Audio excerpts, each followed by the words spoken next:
आप वो बन सकते हैं जो बनने के बारे में सोचते हैं। बस इन बातों को दिल और दिमाग में उतार लो। जो हो चुका उसकी परवाह करना बंद करो, कुछ नया सोचो, नया करो और आगे बढ़ो।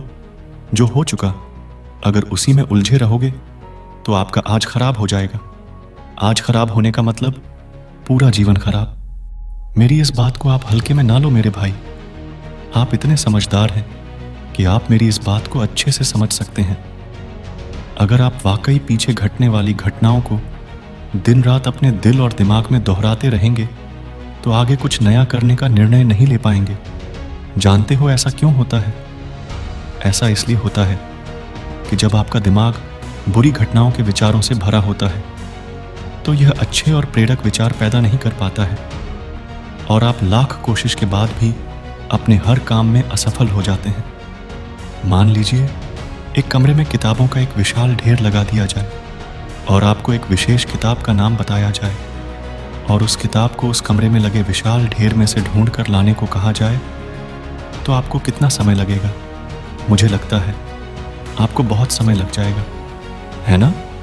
लेकिन उन्हीं किताबों को करीने से बुक शेल्फ में रख दिया जाए तो आपको उस विशेष नाम वाली किताब को ढूंढने में बहुत ही कम समय लगेगा। मेरी इस बात से आप सहमत हैं कि नहीं? मुझे लगता है आप सहमत हैं। जिस तरह से किताबों की ढेर से कमरा भरा है, ठीक उसी तरह से हमारा दिमाग अच्छे और बुरे विचारों के ढेर से भरा हुआ है।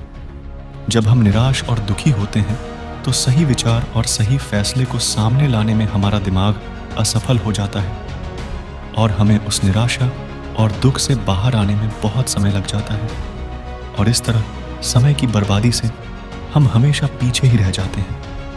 अगर आप अपने विचारों के ढेर को करीने से बुक शेल्फ की तरह दिमाग में रखें तो किसी भी परेशानी में हमारा दिमाग सही विचार और फैसले सही समय पर हमारे सामने लाकर रख देगा।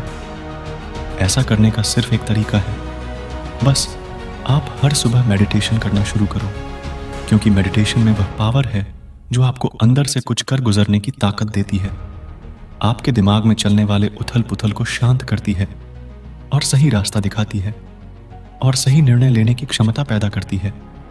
आपको जागना होगा और इस भ्रम को मिटाना होगा कि तुम कमजोर हो। तुम कभी न मरने वाला आत्मा हो। तत्व तुम्हारा सेवक है। तुम तत्व के सेवक नहीं हो। यदि आपकी परिस्थितियों पर अच्छी पकड़ है तो आप याद रखिएगा, जहर उगलने वाला भी आपका कुछ नहीं बिगाड़ सकता। शिक्षा क्या है?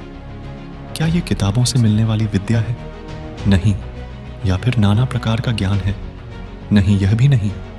जिस संयम के द्वारा इच्छा शक्ति को प्रवाह और विकास वश में लाया जाता है और वह फलदायक होता है, वह शिक्षा कहलाती है।